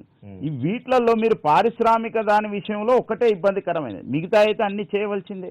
పారిశ్రామిక దాని విషయంలో మౌలిక దానికి 2000 acres అనేది లిమిట్ పెట్టారు. ఆ దానిపైన వచ్చినప్పుడు మళ్ళీ ప్రభుత్వం మిగతా విషయాల అనుమతి తీసుకోవాల్సిందే. ఆ లోపల వచ్చే యొక్క ప్రాజెక్ట్స్ మాత్రమే అనేది ఇక్కడ పెట్టారు. దాన్ని కూడా మనం చూడవలసిన అవసరం ఉన్నది. ఒకవేళ అది గనక రైతాంగానికి గనక ఇబ్బందికరం వస్తే మళ్ళీ చట్టాన్ని మార్పు చేసుకోవాలి. కాంగ్రెస్ బీజేపీ అంటలేను, మనం అందరం కూడా రైతుల కోసమే ఆలోచించాలి. నేనంటున్నా కాంగ్రెస్ బీజేపీ టీడీపీ టీఆర్ఎస్ ఈ పార్టీలను పక్కన పెడితే ఒకటికన్నా అగ్రికల్చర్ కారిడార్ పెడదాం అని ఆలోచన రాదేంటండి? ఇండస్ట్రియల్ కారిడార్ పెడదాం లేకపోతే ఎస్సీజెడ్ ఇట్లా వస్తుంది కానీ అగ్రికల్చర్ కారిడార్ పెడదాం అని ఆలోచన రాదు. ఇంకో విషయము ఇప్పుడు వారు అన్నారు పెద్దలు, పారిశ్రామికవేత్తలకు నరేంద్ర మోడీ గారు అనుకున్నారు 60 సంవత్సరాల ఈ సామ్రాజ్యంలో రిలయన్స్ ఎన్నడు పుట్టింది, రిలయన్స్ ఏ పరిస్థితికి ఎదిగింది, ఎవరి ప్రభుత్వంలో ఎదిగింది? ఇప్పుడు మామూలు ఒక మిల్లు కార్మికులు నేను అనేది ఒకటి అట్లా చెప్తాను. నేను అనేది 1,00,000 కోట్ల పైన సామ్రాజ్యాన్ని నిర్మించిల్లు, వీళ్ళందరూ కూడా మీ ప్రభుత్వంలో డెవలప్ అయిన వాళ్ళే. నరేంద్ర మోడీ గారు తర్వాత రెండోది, మీరు పెట్టుబడులు మౌలిక వసతుల్లో పెట్టుబడులు తీసుకురావడానికి వ్యతిరేకమా చెప్పండి? విదేశీ పెట్టుబడుల ఇవి ఉన్నప్పుడు ఈ ప్రాజెక్ట్స్ అన్ని ఆగిపోయినప్పుడు ఏ విధంగా వాటిని ముందుకు తీసుకుపోవాలి ఈ ప్రాజెక్ట్స్ మీరు చెప్పండి. మీరు ఏదైనా దానికి చెప్తే దాని ప్రకారంగా పోవచ్చు. ఒక మాట ఇక్కడ మీరు ఏమన్నారంటే ఇది బాగా చర్చ జరిగిందండి, అట్లా ఒట్టిగా తీసుకోలేదు. ఒక మాట, ఇప్పుడు కూడా చర్చ. దేశంలో ఉన్న చరణ్ సింగ్ గారి కొడుకు రైతు నాయకుడు, ఆయన హైదరాబాద్కు వచ్చి అన్ని పార్టీలతో కూర్చున్నాడు. మేము కూడా ఇక్కడ నర్సారెడ్డి గారు, కేఎస్ఆర్ మూర్తి గారు 4-5 రోజులు బాగా చర్చ జరిపిన తర్వాత మేము ఒక ప్రతిపాదన మా రాష్ట్రం నుంచి పంపించాం. ఇవన్నీ చూసిన తర్వాత నిర్ణయం తీసుకున్నారు. మీరు ఒక మాట అన్నారు, రాజ్యసభలో అడ్డం పెడుతున్నారని చెప్పి. మేము తెచ్చిన చట్టానికి మేము ఎందుకు అడ్డం పెడతాం? కనీసం ఆ ప్రయత్నం చేయాల్సింది. రెడ్డి గారు 4 రోజులు 5 రోజులు పార్లమెంటును పొడిగించుకొని, మీరు అన్న పాయింట్ కరెక్టే, రాజ్యసభలో అడ్డుపడతారనే ఉద్దేశంతోనే దీన్ని అక్కడ పెట్టకుండా ఆర్డినెన్స్ చేసినట్టున్నారు. ఎనివే ఇక్కడ భాను గారు, అసలు రైతుల ఆమోదమే అక్కర్లేదు అనే క్లాస్ రావడం అని అంటే జస్ట్ లైక్ దట్ మెడలు పెట్టి బయటకు గెంటేయడమే కదా ఇక వీళ్ళ అవసరం అనుకున్నప్పుడు. దానికి ఇప్పుడు మౌలిక వసతులు లేదా పారిశ్రామిక కారిడార్లు అన్నారు, దానికి ఆ పేరు పెడతారు, ఏముంది వేరే దానికి తీసుకుని ఈ పేరు పెట్టి మెడలు పెట్టి బయటకు గెంటేస్తారు. అంటే గెంటేయకూడదని రాష్ట్ర ప్రభుత్వాలు చేయొచ్చు, కేంద్ర ప్రభుత్వం చేయొచ్చు, ఎవరేం చేయొచ్చు. హేమేందర్ రెడ్డి గారు చెప్పేది ఏంటంటే 2,000 ఎకరాల వరకే మేము తీసేసాం, 2,000 ఎకరాల పైన దాటిన దానికి అవసరం లేదు, దాన్ని బిట్లు చేస్తారు. ఫస్ట్ ఆఫ్ ఆల్ మన దగ్గర ఇప్పటి వరకు జరిగినటువంటి ఎక్విజిషన్స్ లో 98% 2,000 ఎకరాల లోపే అంతే ఉంటాయి. 98% చేస్తారు దాన్ని, అంతకంటే అవసరం లేదు. ఎంత పెద్ద పరిశ్రమ వచ్చినా 2,000 ఎకరాల కంటే పరిశ్రమ ఏం అవసరం? 2,000 ఎకరాల కంటే పెద్ద పరిశ్రమ ఎక్కడ లేదు. కేసీఆర్ అంత పెద్ద ఫార్మ్ 2,000 ఎకరాల్లో పెడుతున్నారు. అంతకంటే ఎక్కువ ఎటువంటిది అవసరం లేదు. రెండోది, మీరు ఇక్కడ చట్ట సవరణ చేస్తున్నప్పుడు first of all party meeting అని పెట్టారా? మీరు ఒక ఈ దేశంలో ఉన్నటువంటి మిగిలిన రాజకీయ పక్షాలతో ఏమైనా చర్చించారా? పార్లమెంట్ కే రాను పార్లమెంట్ కి ముఖ్యమంత్రులతోని, No, no, రాష్ట్రాలతోని no, చర్చించామని no, విస్తృతమైన no, చర్చల తర్వాత జరగలేదు. అరుణ్ జైట్లీ గారు స్పష్టంగా చెప్పారు. జరిగిందా ఏమన్నా చూద్దాం కదా. అలాంటి చర్చలు రాష్ట్ర మొత్తం చర్చించలేదా అనడం కూడా కరెక్ట్ BJP కాదు. పాలిత రాష్ట్రాల్లో విస్తృతమైనటువంటి జరిగింది. చర్చలుగా జరిగినట్టుగా ఎక్కడ లేదు. ఇది వాళ్ళు ఏం చేసినారంటే వాళ్ళకి అవసరం ఉన్న విషయానికి వచ్చినప్పుడు అధికారులను పిలుచుకొని మాట్లాడారు. పార్టీలతో మాట్లాడలే. లేదు, వెంకటకృష్ణ గారు Right, మొన్న right. ముఖ్యమంత్రుల సమావేశం అయితే జరిగినప్పుడు ఒకటే, కూడా ఈ ఆల్ ముఖ్యమంత్రులే చాలా మంది మా ప్రాజెక్ట్స్ క్లియర్ అయితే వీళ్ళ మార్పు మన తెలంగాణ ఈ ఆల్ పార్టీ ముఖ్యమంత్రితో సహా ఈ ఆల్ వారు పార్టీ చేసినా తప్పే.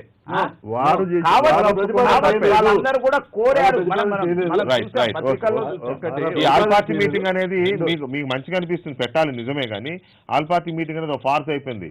అడగడం వరకే, ఎవరు బెటర్ మళ్ళీ మన దగ్గరకు వచ్చేసరికి ఎక్కడైనా కూడా పెడితే బాగుంటుంది. 6 నెలల్లో 4 సార్లు కండక్ట్ చేసి కీలకమైన విషయాలు మీరు అన్నట్టు ఇప్పుడు ఇలాంటి దాంట్లో అందరూ అభిప్రాయం తీసుకుంటే మంచిదే అని తీసుకో. రైట్, ఆంధ్రప్రదేశ్ ప్రభుత్వం కనీసం రాజధాని విషయంలో కూడా తరతరాలుగా ఉండేటువంటి రాజధాని విషయంలో కూడా తీసుకోలేదు. కానీ ఇక్కడ తెలంగాణ ప్రభుత్వం ఎన్నో అంశాలపైన ఆల్ పార్టీ మీటింగ్ పెట్టినటువంటి సందర్భం.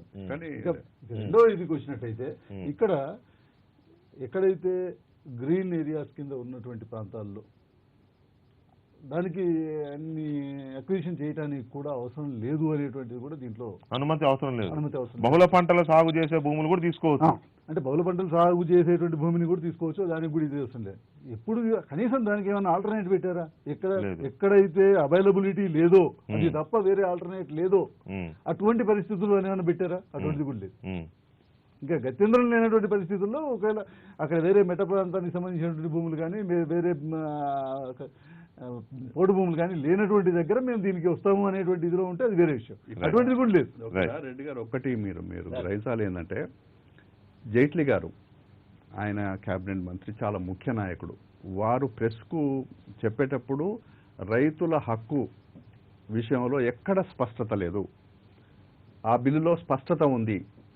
ఇది ఇప్పుడు రీహాబిలిటేషను తర్వాత కంపన్సేషన్ వీటి విషయంలో మేము కొంత భూములు కోల్పోతున్న రైతులకు అధిక పరిహారము పునరావాస అన్నాడే గానీ 13 కేంద్ర చట్టాలను ఈ చట్ట పరిధిలోకి తీసుకొచ్చారు అన్నారే గానీ స్ట్రెంథెన్ చేస్తున్నాం అని చెప్పాడు కానీ లిమిటేషన్స్ ఏం చెప్పలేదు. కాబట్టి కాకపోతే రైతుల సేఫ్ గార్డ్స్ విషయంలో ఆ ఒక్క మాట అన్నాడు ఆయన, రైతులకు సంబంధించిన పునరావాసం మనం ఫర్ ది డెవలప్మెంట్ అంటే పీపుల్, ఇండియన్ పీపుల్ కోసం, మొత్తం భారత ప్రజల కోసమే అభివృద్ధి కోసం. రామకృష్ణ గారు, ఈ మొత్తం చర్చ అంతా చూస్తే, అలాగే ఈ చట్టం యొక్క వ్యవహారం అంతా చూస్తే, ఈ చట్టం సవరించడంలో, ఈ ఆర్డినెన్స్ తేవడంలో తెలుగుదేశం పార్టీ పాత్ర గణనీయంగా ఉందేమో అని అనిపిస్తుంది. ఎందుకంటే ఇవాళ 3 పంటలు పండుతున్న భూముల్ని ఇవ్వం మేము అని అంటున్నది మంగళగిరి, ఇప్పుడు నేను గొడవ జరిగిన ప్రాంతాలు ఇటువంటివి ఉన్నాయి ఎక్కువగా. మామూలుగా మెట్ట ప్రాంత రైతులు ఇచ్చేశారు, చాలా మంది ముందుకు వచ్చి ఇచ్చేశారు, ఊరేగింపులు కూడా జరిగినాయి అక్కడ. కానీ ఈ రాజధాని ప్రాంతంలో బహుళ పంటలు, ఇక్కడ ఏ పదం అయితే వాడారో బహుళ పంటలు, ఈ 3 పంటలు మీ దగ్గర అంటున్నారు, దాన్ని జరీబ్ భూములు అంటున్నారు కదా, వాళ్ళు మేము ఇవ్వము అంటున్నారు. నిన్న ఒక టీఆర్ఎస్ నాయకుడు నాతో మాట్లాడుతూ ఇది ఖచ్చితంగా చంద్రబాబు నాయుడు హస్తంతో వచ్చిన ఆర్డినెన్సే ఇది అని అన్నట్టుగా మాట్లాడారు.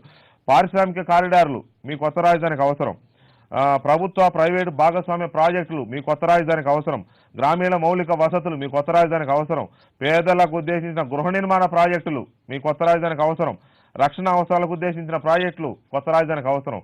సో ఇవన్నీ అంటే మిగతా వాళ్ళకి అవసరం లేదని కాదు, పాత్ర ఎక్కువగా ఉందేమోనని అదొక పాయింట్. ఓవరాల్ గా ఈ సవరణని మీరు ఎలా చూస్తున్నారు ఒక అడ్వకేట్ గా? ఈరోజు అసలు భూములు అనేవి పంట భూములు, లేదంటే మన అటవీ భూములు, మూడవది ఎడారి భూములు, తీర ప్రాంత భూములు ఇంతవరకు ఉంటాయి. అంటే సముద్ర తీర ప్రాంత భూములు. ఇది ఎవరికైనా వీటిల్లో పారిశ్రామిక యొక్క అభివృద్ధి జరగాలి అంటే ఏ ప్రాంతంలో ఏర్పాటు చేయాలి, ఇది ప్రధానమైన అంశం. ఈరోజు గతంలో చేసినటువంటి చట్టం రైతులకు సంబంధించిన నందిగ్రాములు అక్కడ జరిగిన తర్వాత రైతులకు సంబంధించినటువంటి భూమిని సేకరించేటప్పుడు లేదా సమీకరించేటప్పుడు, సేకరణ లేండి ఇప్పుడు దాకా సమీకరణ లేదు కదా, సేకరించేటప్పుడు ఆ భూములకు సంబంధించినటువంటి వారి రైతులకు ఇబ్బంది కలగకుండా వాళ్ళ యొక్క 70-80% మంది ఆమోదంతో చేయాలి అనేటువంటి చట్టం తీసుకురావడం జరిగింది. చాలా సంతోషదాయకమైన చట్టం, ఖచ్చితంగా అమలు చేసి తీరాల్సినటువంటి చట్టం. అయితే ఇక్కడ గమనించాల్సిన ప్రధాన అంశం ఏంటంటే రాజధాని నిర్మాణాన్ని మించి ఇంకా ఏ ప్రభుత్వానికైనా అధిక ప్రాధాన్యత, ఇక మిగిలిన పారిశ్రామికాలు ఇవన్నీ కూడా తర్వాతే. రాజధాని నిర్మాణంలో చేసేటటువంటి భూమి యొక్క సమీకరణలోనే ఏ విధమైనటువంటి ఇబ్బందులు వస్తా ఉన్నాయో ఒక్కసారి గమనంలో తీసుకుంటే, ఇందాక కోదండరెడ్డి గారు చెప్పినట్టు 70-80% మంది ఆమోదయోగ్యమే అని కనుక అనుకుంటే 30,000 ఎకరాల్లో రైతాంగం ఎంతమంది ఆమోదయోగ్యంగా ఉంటారో ఒకసారి గమనంలో తీసుకోవచ్చు, అంటే అటుపక్క వెళ్తే. అయితే ఈ కింద స్థాయి వరకు కూడా రాజకీయాలు మమేకం అయిపోయి ప్రతి దగ్గర కూడా రాజకీయాలే చేసే విధానంలో ఈరోజు ఉండటం వల్ల ఇవన్నీ ఈ చట్టాల యొక్క ఈ పరిస్థితి ఇబ్బందికరంగా మారుతూ ఉంది. వాస్తవ దృక్పథంతో అమలు పరుచుకుని ఎక్కడ కూడా 100% మంది ఎక్కడ కూడా ఆమోదయోగ్యంగా ఉండరండి ఏ పనిలో కూడా. ఒక 5%, 10% లేని వారిని కన్విన్స్ చేయడానికి చూడాల్సింది పోయి రెచ్చగొట్టేదానికి ఉపయోగపడతా ఉన్నాయి. ప్రధానంగా ఇక్కడ ఇంకొక వ్యత్యాసం ఏంటంటే కాంగ్రెస్ పార్టీకి మిగిలినటువంటి రాజకీయ పార్టీలకి, ప్రతిపక్షంలో ఉన్నప్పుడు మిగిలిన రాజకీయ పార్టీలు అధికార పార్టీగా ఉన్న కాంగ్రెస్ కి సంపూర్ణంగా సహకరించే సందర్భాలు ఎక్కువ శాతం మీరు చూడొచ్చు కావాలంటే చరిత్రలో. కానీ కాంగ్రెస్ పార్టీ మాత్రం ఏ విధంగా అయినా కూడా చట్టాలను ఉల్లంఘించేదానికో లేదంటే అభివృద్ధిని ఆటంకపరిచేదానికో మాత్రమే వాళ్ళు దానికంతా కూడా సృష్టిస్తూ ఉంటారు, వాళ్ళు సహకరించరు. ఇది మీరు చరిత్ర చెప్పే సత్యం, ఇప్పుడు కూడా జరగబోతా ఉంది అదే. కాబట్టి ఈ రోజు సరే ఈ ఆర్డినెన్స్ తీసుకురావడంలో మేము చెప్పింది అదంతా కూడా సరైందని నేను అది మేము చెప్పడం వల్ల ఇదన్నీ కూడా కరెక్ట్ కాదు. కానివ్వండి, ఇది వాస్తవానికి ఏంటంటే రైతు భూమిని సమీకరించుకోవాల్సిన అవసరం, సేకరించాల్సిన అవసరమే ఏ ప్రభుత్వానికైనా. ఒక అభివృద్ధి చేయాలంటే పారిశ్రామికీకరణ కావచ్చు, ఇతర అంశాల్లో కావచ్చు అవసరం ఉంటుంది.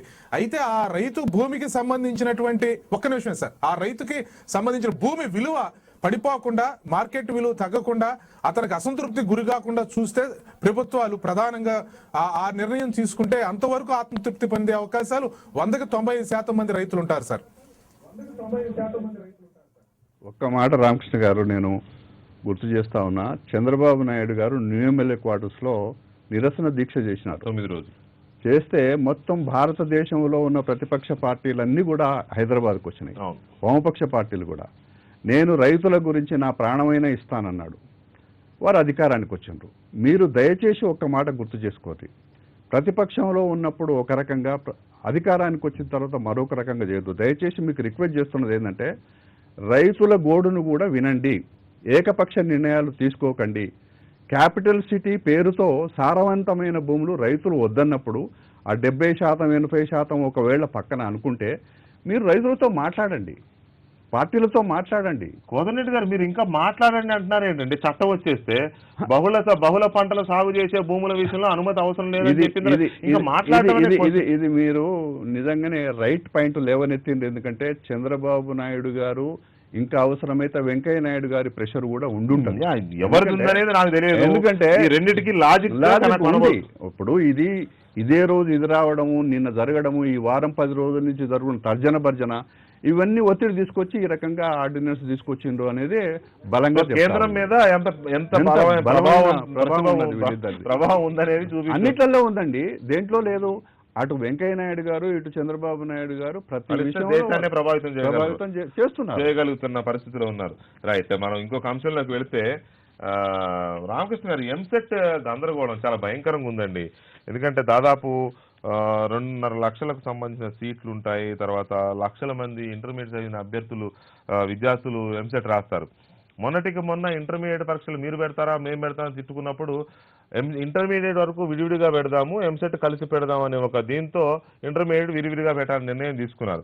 ఇవాళ ఎంసెట్ దగ్గరికి వచ్చేసరికి ఏపీ ఉన్నత విద్యా మండలేమో మే 10వ తేదీ నుంచి ఎంసెట్ అని చెప్పి మొత్తం రెండింటి కలిపి ఇచ్చేది, వాళ్ళు నోటిఫికేషన్ ఇచ్చేశారు. ఇటు చూస్తే తెలంగాణ ప్రభుత్వం, తెలంగాణ ఉన్నత విద్యా మండలి లేదు మా ఎంసెట్ మేమే పెట్టుకుంటామని చెప్పి వీళ్ళేదో డేట్స్ నిన్న అనౌన్స్ చేశారు. ఇక్కడ 2 రాష్ట్రాల్లో కూడా నాన్ లోకల్ సీట్స్ 15% ఉంటాయి. అక్కడ నాన్ లోకల్ సీట్ తెచ్చుకోవాలి తెలంగాణ విద్యార్థులు అంటే అక్కడ ఎంసెట్ రాయాలి. అక్కడ విద్యార్థులు ఇక్కడ నాన్ లోకల్ కోటాలో మంచి కాలేజీలు ఇక్కడ కూడా ఉంటాయి. ఇప్పుడు నారాయణమ్మ లేకపోతే ఇంకో విజ్ఞాన విహారు ఉన్నాయి కదా, మంచి కాలేజీలు ఉన్నాయి. హైదరాబాద్లో ఎక్సలెంట్ ఇంజనీరింగ్ కాలేజెస్ ఉన్నాయి, మెడికల్ కాలేజెస్ ఉన్నాయి. ఇక్కడ నాన్ లోకల్ కోటాలో ఇక్కడ మంచి కాలేజీలో సీట్ తెచ్చుకోవాలి అనుకుంటే తెలంగాణ ఎంసెట్ రాయాలి. అంటే ఒకే తెలుగు ప్రాంతంలో చదివిన విద్యార్థులు 2 ఎంసెట్లు రాయాల్సి వస్తూ ఉంది. దీన్ని ఎలా నివారించాలి? విద్యార్థుల తల్లిదండ్రులు అయోమయంలో, గందరగోళంలో, ఆందోళనలో, ఆవేదనలో ఉన్నారు. దీన్ని నివారించలేవా ఈ ప్రభుత్వాలు? మీదే చర్చిలో మాట్లాడుకున్నప్పుడు నాకు బాగా గుర్తు విఠల్ గారు, తర్వాత వారి విశ్లేషకులు, తెలంగాణకు సంబంధించిన విశ్లేషకులు కూడా ఆ ఎంసెట్ కి అవును సార్, అదే అది బాగా గుర్తు. ఆ రోజు వారు ఏమన్నారంటే విడివిడిగా పెడతాం వల్ల తెలంగాణ ఇంటర్మీడియట్ బోర్డు ఏర్పాటు చేసుకుంటే దానికి రికగ్నేషన్ ఉండదండి. ఇతర రాష్ట్రాల్లో జరిగేటువంటి NIT లాంటి అట్లాంటి పరీక్షలు, ఇతర ప్రవేశ పరీక్షల్లో JEE అట్లాంటి వాటిలో ఇబ్బంది పడతారు. ఇది ఉమ్మడిగానే జరగాలంటే అది అవసరం లేదండి, అది ఉత్తరం రాసేస్తే ఎమ్మటే అయిపోతుందండి. ఉమ్మడి ప్రవేశ పరీక్షలు అని చెప్పి కూడా స్పష్టంగా చట్టంలో ఉందండి అని చెప్పి అని అన్నారు. వాస్తవానికి ఉమ్మడి ప్రవేశ పరీక్ష నిర్వహించాలని చెప్పి చట్టంలో ఉన్నదాన్ని మరి అమలు పరచాల్సినటువంటి బాధ్యత ఆ ప్రభుత్వం మీద ఉంటుంది. అంటే విద్యార్థులు ఇబ్బంది పడకుండా, ఇదేదో ఆంధ్రప్రదేశ్ ప్రభుత్వం లేదంటే తెలంగాణ ప్రభుత్వానికి సంబంధించినటువంటి అంశాలు కాదు. ఇది విద్యార్థులకి, తల్లిదండ్రులకి సంబంధించిన అంశంలో దానిలో స్పష్టంగా ఉన్నది. ఉన్నత విద్యా మండలి ఆధ్వర్యంలోనే ఉమ్మడి ప్రవేశ పరీక్షలు 10 సంవత్సరాల పాటు జరగాలని చెప్పి అనటం జరిగింది. ఈ రోజు దాన్ని వారు మరి ఉల్లంఘించితే అది చట్ట ఉల్లంఘన స్పష్టంగా అవుతుంది. ఆ రోజు మాకు సంబంధం లేదు, ఏపీ ఉన్నత విద్యా మండలిని మేము ఎందుకు యాక్సెప్ట్ చేస్తామని అంటే, ఇప్పుడు మన IPCని వాళ్ళు బ్రిటిష్ వాళ్ళు పెట్టెళ్ళారు, మేము ఎందుకు అమలు చేస్తాం, మాకేమి ఇండియన్ పీనల్ కోడ్తో సంబంధం లేదు అనేది. అట్లా ప్రభుత్వాలు చట్టాలు చేసిన తర్వాత దాన్ని ఎవరైనా అమలు దానికి లోబడి ఉండాల్సిందే కానీ ఆ ప్రభుత్వం చేసింది కాబట్టి, ఆ తెలుగుదేశం ప్రభుత్వం కాబట్టి తెలుగుదేశం వారికి అది వర్తిస్తుంది, కాంగ్రెస్ చేసింది కాబట్టి కాంగ్రెస్ వారికే వర్తిస్తుంది అనేటువంటి విధానంలో వారు మాట్లాడుతున్నారు. ఎందుకంటే మన దగ్గర స్పష్టంగా జరిగింది. ఇది మరలా ఇబ్బంది వస్తుంది. ఇది ఏదన్నా కోర్టులకు వెళ్ళి, న్యాయస్థానాలకు వెళ్ళి, అసలు అట్లా కాకపోయినా కూడా చాలా రకాలైన ఇబ్బందులు ఎదుర్కొనే అవకాశం ఉంటుంది సార్. ఇది రైట్, భానుప్రసాద్ గారు, ఇక్కడ దీంట్లో ఎక్కువగా ఇద్దరి మధ్య పంతాలు పట్టింపులు ఎక్కువగా కనపడుతున్నాయి, ఒక పాయింట్. వాళ్ళ వైపు నుంచి వీళ్ళ వైపు నుంచి కూడా పంతాలు పట్టింపులు కనపడుతున్నాయి, ఒక పాయింట్.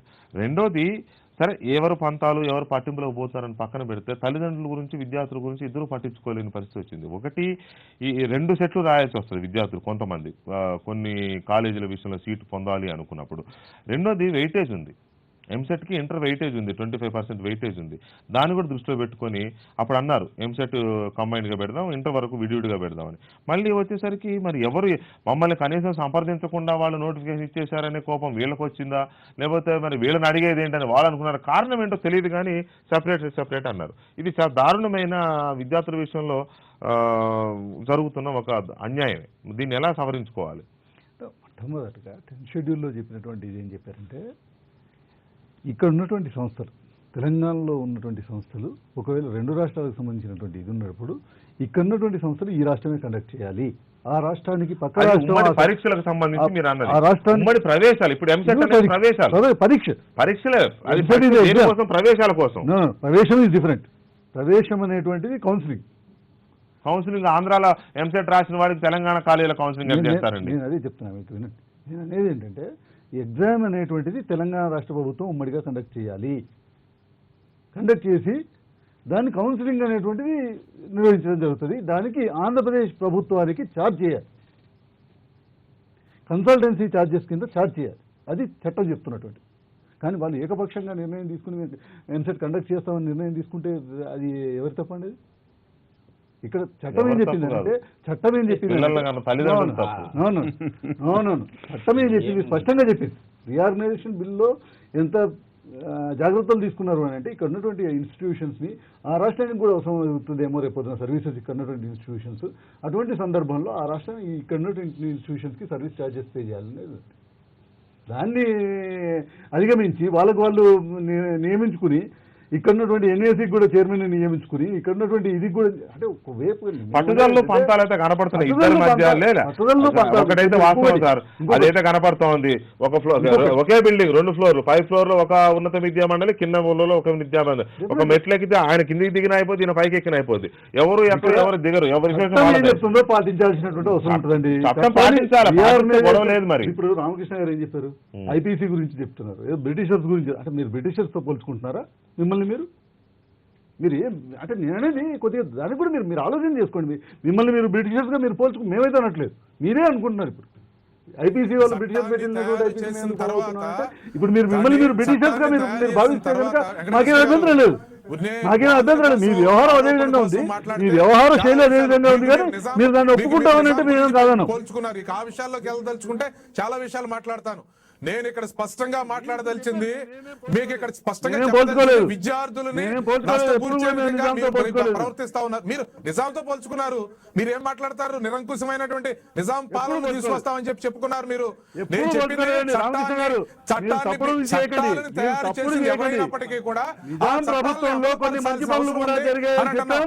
ఆ రోజు చెప్పాం, ఈ రోజు చెప్తున్నాం, ఎప్పుడైనా చెప్తాం. మీ యొక్క దీంతో కాంగ్రెస్ ప్రభుత్వం ఆ రోజు అడ్డగోలుగా మీరు ఇప్పుడు చెప్పింది మీరు మాట్లాడండి. ఇప్పుడు మీరు లోతుల్లోకి వెళ్ళి నేను మాట్లాడలేదు. మాట్లాడలేదు ఇక్కడ. ఎందుకంటే నేను ఈరోజు చాలా మీరు ప్రధానమైన మాట్లాడినటువంటి చర్చ కావాలంటే ప్రధానమైన రివైండ్ అంశం చేసుకోండి. ఎంసెట్ పరీక్ష వల్ల ఏర్పడేటువంటి నష్టాలు మీరు విద్యార్థులకు మాట్లాడిన అంశాలు ఏర్పడతాయి. ఒకసారి చెక్ ఏర్పడిన చేసుకోండి. తర్వాత దానికి పూర్తి బాధ్యత ఎంసెట్ తెలంగాణ గురించి మాట్లాడమంటే మీరు ఏదో బ్రిటిష్ దానికి గురించి, పూర్తి ఐపీసీ గురించి బాధ్యత మాట్లాడతారు. టీఆర్ఎస్ పార్టీనే. బ్రిటిషర్స్తో అక్కడ మిమ్మల్ని మీరు ఎక్కడ ఎందుకు ఏ పట్టుకుంటున్నారు? విద్యార్థికి నష్టం జరిగినా, మిమ్మల్ని మీరు ఏ బ్రిటిషర్స్తో తల్లిదండ్రులు ఎందుకు మానసిక పట్టుకుంటున్నారు? క్షోభ అనుభవించినా దానికి పూర్తి బాధ్యత మీరే తీసుకోవాల్సి వస్తే అని చెప్పి మాత్రం ఈ సందర్భంగా స్పష్టంగా చెప్పదలిచాను మాత్రం మీకు. తీసుకోకండి. మీరు ఏది మీరు తీసుకోకండి. పంతాలో ఏ బాధ్యత పోయి, తీసుకోకండి. పట్టుదలలో పోయి, కూర్చుని మీ కేవలం ఆదేశాలు కుర్చీ ఇచ్చుకుంటూ కోసం పోండి మీరు. ఎవరు చైర్మన్ ఉండాలి, ఎవరు వైస్ చైర్మన్ ఉండాలి, ఎవరు ఎవరిని అడిగి మీరు notification డిక్లేర్ ఉండాలి చేశారండి? అని మీరు ఎవరిని అడిగి డిక్లేర్ చేశారండి?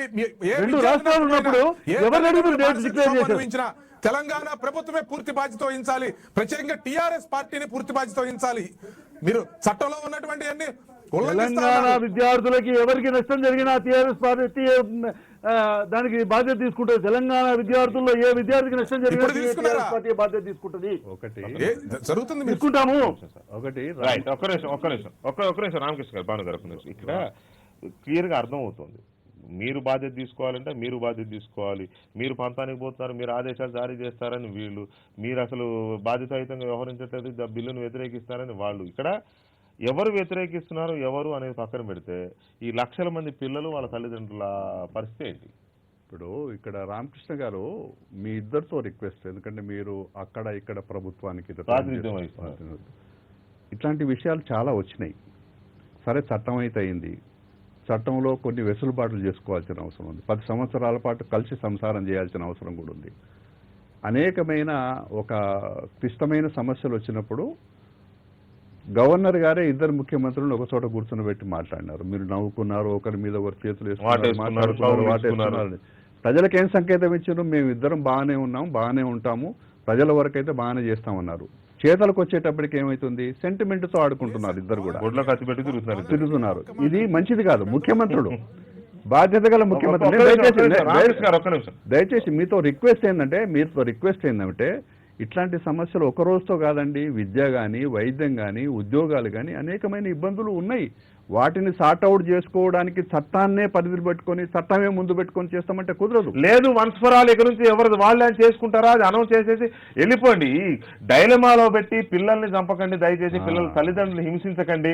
కేంద్ర ప్రభుత్వం ఏమో చోద్యం సినిమా చూస్తూ ఉంది. ఇక్కడ ఇద్దరు కొట్టుకుంటా ఉంటే ఇర్రెస్పాన్సిబుల్ గా బాధ్యత తీసుకొని వచ్చి, లేదు దిస్ ఈస్ ద వే, మనం కూర్చొని సార్ట్అవుట్ చేద్దాం అనే బాధ్యత కేంద్ర ప్రభుత్వానికి లేదు. ప్రేమేంద్ర రెడ్డి గారు, ఇది రెండు ప్రభుత్వాలు కూడా రాజకీయంగా ఆలోచిస్తున్నప్పుడు మీరు రాజకీయంగా ఆలోచిస్తారు. నేను అనేది ఒకటే, ఇప్పుడు నిద్రపోయేవాడిని లేపొచ్చు, ఇద్దరు నటిస్తున్నారు, కావాలని విషయాలు తెలుసు, వాళ్ళు నిజంగా పరిష్కరించుకోవాలనుకుంటే కేంద్రం దగ్గరికి ముందు రావాలి. ఈ విధంగా ఉంది, ఎంసెట్ ఎగ్జామ్ విషయంలో ఏం చేయాలని సంప్రదించాలి. కేంద్రం దగ్గర పెండింగ్ ఉంది, ఇద్దరు అలాంటి. అందుకోసమే కేంద్రం ఒకటి చెప్పింది, ముందు మీరు ప్రయత్నం చేసుకోండి, మీకు తేలకపోతే మా దగ్గరికి రండి అన్నారు. మీరు ముందు కూర్చోవాలి కదా. గతంలో ఒకసారి కూర్చున్నారు, అయిపోయింది. ఇప్పుడు ఈ విషయం వచ్చినప్పుడు ఎందుకు కూర్చోలేదు? కూర్చొని ఆలోచించండి, తెలుస్తుంది. గవర్నర్ గారు ఉన్నారు, కేంద్ర ప్రభుత్వ ప్రతినిధి గవర్నర్ గారు ఉన్నారు. నేనేం కాదంటలేని. ఇప్పుడు రెండు ప్రభుత్వాలకు ఇందులో చట్టం ఉన్నదని మీరు అంటున్నారు, వీరు లేదంటున్నారు. చట్టం ఉన్నప్పుడు గవర్నర్ గారి దగ్గర కూర్చొని గతంలో ఎట్లా కూర్చున్నారో ఒకసారి కూర్చుంటే తేలిపోతుంది. నేను అనేది ఒక్కటే, ఏదైనా విద్యార్థులకు అక్కడి విద్యార్థులైనా ఇక్కడి విద్యార్థులైనా నష్టపోవద్దు. విద్యార్థుల సంక్షేమమే అందరి యొక్క లక్ష్యం కావాలనేది నా విజ్ఞప్తి. పాల్గొన్నా మళ్ళీ ఈ రోజు కూడా చట్టాన్ని చూడండి అన్న, చట్టాలను ఉల్లంఘించి, సరే మీరు అన్నట్టుగా సామరస్యంగా పరిష్కరించుకోవటం అనేది ఒకటి. రేపు పొద్దున భవిష్యత్తు దీనిలో లీగల్ లిటిగేషన్ క్రియేట్ అవ్వకూడదు కదా అనేది నేను చెప్పేది. అది దానిలో ఇప్పుడు వాళ్ళకి లేనటువంటి దాన్ని సృష్టించి చేయటం జరుగుతూ ఉంది. చట్టంలో ఉన్నది, ఈ ఉన్నత విద్యా మండలిలో ఉన్నది, ఇప్పుడు ప్రవేశ పరీక్షలు నిర్వహించాలని చెప్పి మీరు సహకరించండి. దేనిపోయిన అనుమానాలు అప్పుడు కూడా పరీక్షలు పెడితే మీ వాళ్ళకి మీరు మార్కులు వేసుకుంటారు. అంటే ఇప్పుడు విద్యా మండలి ఇక్కడ తెలంగాణలో ఉంది, తెలంగాణ ప్రభుత్వం కండక్ట్ చేయాలి, దానికి ఆంధ్రప్రదేశ్ ప్రభుత్వం ఛార్జెస్ పే చేయాలని ఉంది చట్టంలో. ఒక విషయం చెప్పండి అంటే సార్, అక్కడ రామకృష్ణ గారు, టెక్నికల్ గా గమ్మత్తైన చట్టం అయిపోయింది.